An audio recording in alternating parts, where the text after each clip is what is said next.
Assalamualaikum warahmatullahi wabarakatuh. Perkenalkan, saya Eli Melawati, NPM 101180094 dari kelas B, Prodi S1 Manajemen. Pada kali ini, saya akan menjelaskan materi tentang Ma'rifatul Insan. Ma'rifatul Insan merupakan suatu proses mengenali dan memahami penciptaan manusia oleh Allah, yang mana manusia merupakan makhluk yang paling sempurna di antara makhluk lainnya. Manusia adalah makhluk Allah yang unik dan istimewa. Manusia tercipta dari dua unsur yang berbeda, yaitu tanah yang berasal dari bumi dan roh yang berasal dari langit. Dari unsur manusia tersebut terbagi menjadi tiga, yaitu yang pertama, kolbu, berfungsi untuk membentuk keputusan dan kehendak yang bersumber dari keyakinan. Dengan kolbu kita dapat membedakan yang baik dan yang buruk.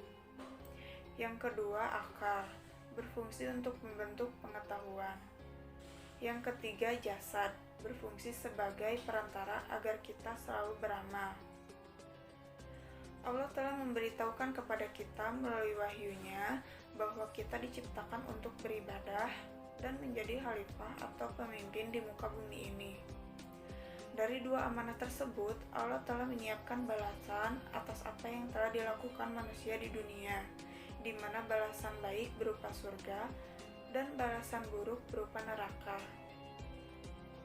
Selanjutnya adalah materi tentang hakikat manusia. Hakikat manusia yang pertama adalah sebagai makhluk, seperti manusia, binatang, dan tumbuhan. Makhluk mempunyai sifat di antaranya. Yang pertama, berada di atas fitrah. Manusia diciptakan berada di atas fitrah, maksudnya adalah diciptakan oleh Allah berada dalam kecenderungan kepada kebenaran dan patuh kepadanya. Yang kedua adalah lemah. Manusia diciptakan oleh Allah dalam keadaan lemah. Lemah dalam menghadapi godaan hawa nafsunya dan memiliki kelemahan fisik, sehingga Allah menetapkan kebijakannya dengan memudahkan berbagai perintah dan larangan. Yang ketiga adalah bodoh. Manusia juga diciptakan oleh Allah dalam keadaan bodoh. Meskipun Allah menciptakan manusia itu lemah dan bodoh, Allah tetap memberikan amanah. Yang keempat adalah fakir. Manusia diciptakan oleh Allah dalam keadaan tidak memiliki apapun. Semua yang dinikmati manusia sepanjang hidupnya adalah berasal darinya. Hakikat manusia yang kedua yaitu dimuliakan. Manusia adalah satu-satunya makhluk Allah yang dimuliakan dari makhluk lainnya dengan diberi tiga kemuliaan. Yang pertama, ditiupkan roh. Yang kedua, memiliki keistimewaan dengan diberikan rezeki dan kendaraan di darat, di laut, maupun di udara. Yang ketiga, ditundukkan alam bagi manusia. Hakikat manusia yang ketiga yaitu dibebani. Ada dua beban besar yang diberikan kepada manusia.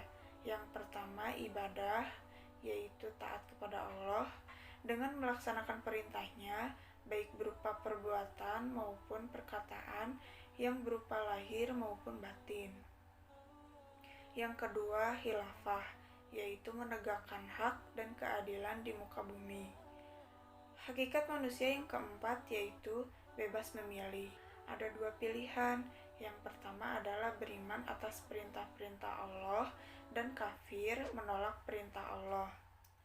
Allah telah menunjukkan kepada manusia jalan kebaikan dan jalan keburukan, dan telah diberikannya pula kepada mereka akal untuk membedakan mana yang baik dan mana yang buruk. Hakikat manusia yang kelima adalah balasan pertanggungjawaban. Setiap pilihan yang diambil pasti akan mendapatkan balasan. Jika manusia beriman, maka akan mendapatkan surga. Dan jika manusia ingkar, maka nerakalah balasannya. Materi selanjutnya adalah potensi manusia. Menurut pandangan Islam, potensi manusia adalah suatu anugerah yang Allah berikan karena Allah menciptakan manusia dalam bentuk yang sangat sempurna dengan kemampuan. Potensi yang Allah berikan kepada manusia yang pertama adalah potensi potensi pendengaran. Potensi pendengaran yaitu kemampuan untuk mengenali suara dan mendengarkan ajaran-ajaran agama Allah yang disampaikan kepadanya oleh Rasul-Rasul Allah. Potensi yang kedua adalah potensi penglihatan, yaitu kemampuan untuk mengenali cahaya dan menafsirkannya. Allah memberikan penglihatan sebagai anugerah.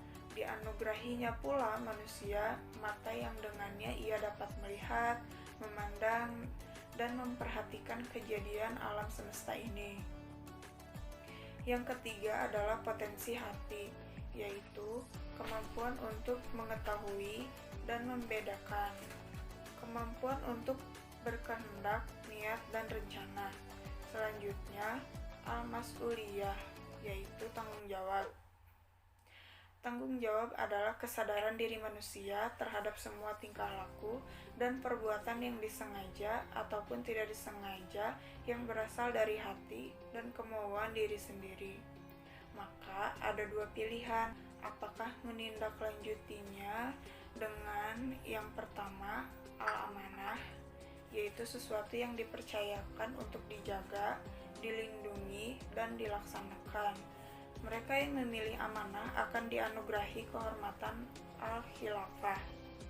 Prinsip menjadi khilafah adalah manusia menyadari bahwa ia bukan pemilik yang hakiki.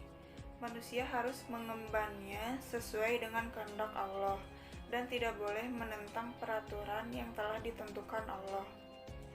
Yang kedua adalah al-khianat, yaitu tidak mau menggunakan potensi dirinya untuk beribadah, diumpamakan oleh Allah dengan perumpamaan yang hina seperti anjing, monyet, laba-laba, dan babi.